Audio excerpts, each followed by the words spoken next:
Hi everyone! Today I'm going to show you how to download distribution data of a species for a specific region by using OBIS, a free access point for data related to marine species.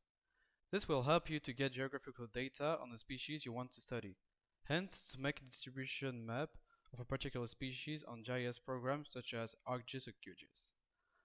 Well, first, you have to go on the OBIS website, which is the first result that pops up.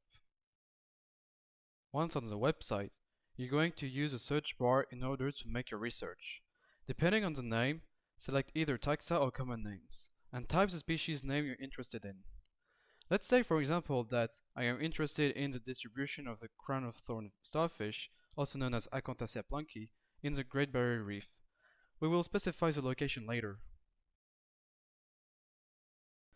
You are now on the page of the taxon, showing you all the details such as physical data of the occurrences, the data quality, and so on. Click on to Mapper. This will direct you to a new page showing the distribution of your taxon on the world map.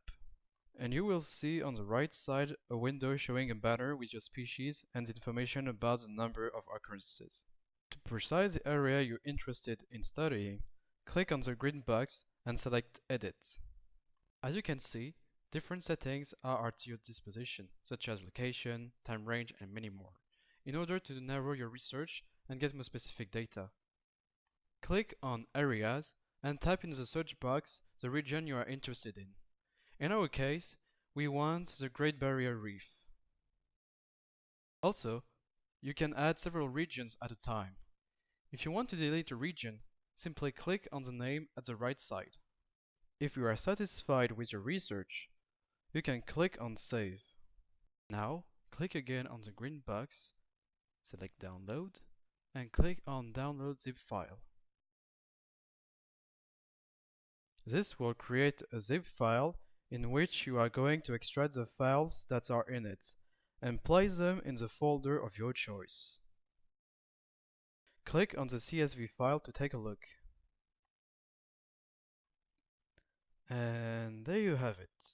All your desired data are now ready to be used. Thanks for watching this video tutorial. I hope you learned something new and useful, and see you next time for a fresh tutorial.